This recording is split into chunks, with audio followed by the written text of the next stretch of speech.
Morning, you guys. 50 years, that's all right. That's how long Danziger Dairies have been providing milk for you folks here in Arizona. We're going to find out how it all happens on the south side of town in just a couple of minutes. Cory is at Danzeisen, I think I got that right, dairy farm in South Phoenix. Cory, I've never heard of Danzeisen. You've been there before? Yeah. We're thick with Danzeisens. We've been to their dairy store, which is not too far down the street, but now we're at the, well, we call it the farm, but that's where we keep all the cows, and there are lots of them. We're on the south side, right on Broadway, and the good news is we've got an actual Danzeisen with us. This is Kevin, and the handsomest of all the Danzeisen. I mean, that's well known. Thank you. We've all seen a calendar. I haven't heard that for a while. I don't throw it around liberally, but for sure now. And we're looking at some of you girls back here. How many head of dairy cows do you have? There's about 1,300 milk cows on this dairy. Yeah. And then we have some calves and some babies on this place too. Yeah, I'm sure you've got a nursery. They're probably always bringing on some young ones. So 50 years here in the valley. What in the world was this neighborhood like 50 years ago, do you think?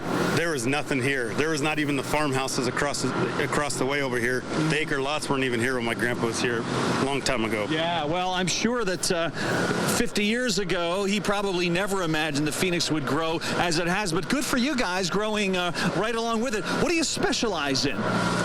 Well, from the farm side, I specialize in taking care of the cows. I mean, that's a big thing, but we also bottle our own milk here in glass bottles, and we feel like that tastes better. Yeah, and you're one of the few dairies really still rocking the glass bottles, right? We're the only ones in Arizona right now. Yeah. Wow, well, come on in. Let's see who's who in here, and wow. Now, I'm not, I grew up in town, but these calves look pretty young. Yeah, they're just a couple days old. We're taking care of them up here, especially taking care of them the first few days, and he's feeding some electrolytes because it's summertime, so we make sure they're always hydrated. I didn't know a cow would drink Gatorade. They'll drink it specially made, formulated just for cows, but yeah, they love it. So wow, and these are Holsteins, right? These are Holstein cows. Yep. Now I'm kind of a fan of the Guernsey. What's the difference is there anything different besides the color? They're sort of those gold and white jobs. Yeah, they were more popular back in the 80s for their solid content of the milk. And in Arizona, we just found that the Holstein kind of works better. Gotcha. Wow, they're just beauties, and boy, just a couple of days old. They can certainly find the drink, can they not? They know how to eat. Yeah, they do. All right, well, next time we get together, we'll head inside and see how all the milking takes place. And remember, you met her here first. This is old 3594. She's a beauty. More coming your way on the Danzeisen Dairy, right on Broadway. We'll see you in a couple minutes. Okay. All right. Nothing like a dairy farm. There Cows, you go. love cows. Fresh milk right there. Yeah. Well, Cory is at a dairy farm this morning. Yeah, out there in the Southwest Valley. It's the Danzeisen Dairy Farm, and this is where they have cows. Of course. And little baby cows. And those are cute looking ones right there. They're taking a little break this morning already. Right. Nothing like being on the farm in the morning. That's what I always say. Gets you going, right? Reminds me of Bob Evans, pure pork sausage. Oh, the Bob Evans restaurants. Oh, now you're going to make us all jealous. Yeah. They don't have them out here, but back east, if you go to Bob Evans and you order the, well, they automatically come with the biscuits, right, Ron? I believe so. And the biscuits are like this, you know. Do they slather them with gravy? Sausage gravy? Yeah. Try to always hit butter. Try to always hit a Bob Evans when I'm traveling through the Midwest. There you go. He's at Danzeisen Dairy farm. Dairy farm. Yep. Yeah. Hey, Cory. You got it. You know, usually you think of a guy in a cowboy hat and a long coat, you're thinking Val Kilmer, Kurt Russell. This is different.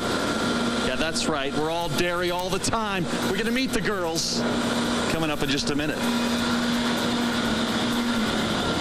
Danzeisen Dairy Farm. Yep, they're in the southwest part of the valley. Yes. Cory's hanging out there this morning. He's hanging out there milking cows and stuff. Oh, you look official. Oh, yeah. Yeah, I look very official. I feel like I should have a clipboard, maybe writing down some names or something like that.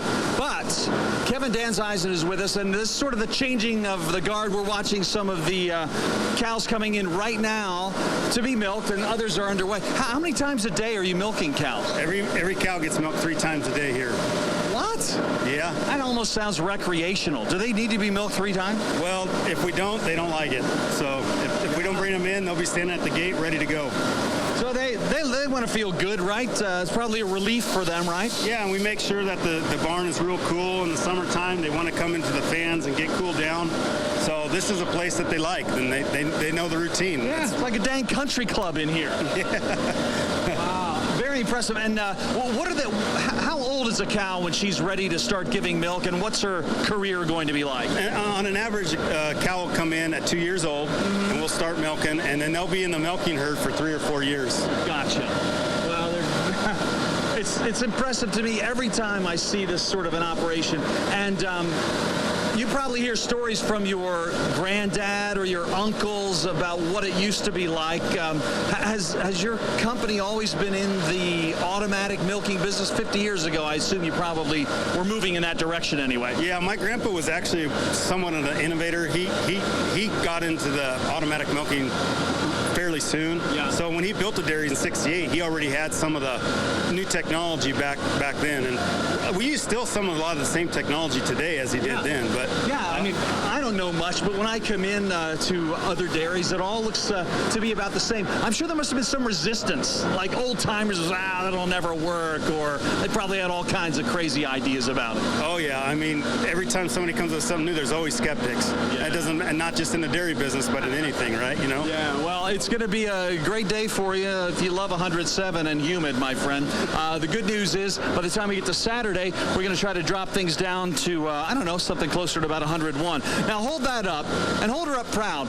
A glass bottle. Man, that sound is so familiar to me. I grew up, actually, I worked at Miller Brothers Dairy when I was in high school, but boy, we were delivering those glass bottles all over the place. Why do you like to do glass, and how come you're the only ones doing it? Well, I don't know why we're the only ones doing, but the best thing about glass is it makes it taste just like it came off this farm right here. Yeah. And that's what we're all about. We're trying to the best quality, best tasting milk on the market, and it's a lot more. It can be more expensive to do, but the quality's worth it. So it's straight from our farm, straight in glass bottles, straight on the table. Love it. Well, Kevin, thank you so much. Danzeisen Dairies, about 50 years and still at it. And Rick, you probably remember that milk box on the front porch. You know what, Cory? On those cold Cleveland days. Not only do I remember the milk box, I remember the milkman's name. You do? His name was Wade. Oh, wow. Wade was our milkman. What a memory. Yeah. Mom called him, what'd your mom call him? Honey. Of course. There you go. Gotta love the milkman. Wade and I have a lot of attributes in No. Come on. Don't even. Wade was a muscular guy, too. I remember he used to, roll his sleeves up because his muscles, because he's carrying those heavy things of milk. Dropping He also them off. had orange juice and cottage cheese, too, you know. Would you get that delivered as well? Just the milk. Okay. We just got the milk. Okay. Well, all right. What a memory. You'll put the glass bottles out in the box. Don't you wish they still did that? Yeah. I think it would be so neat. Yeah.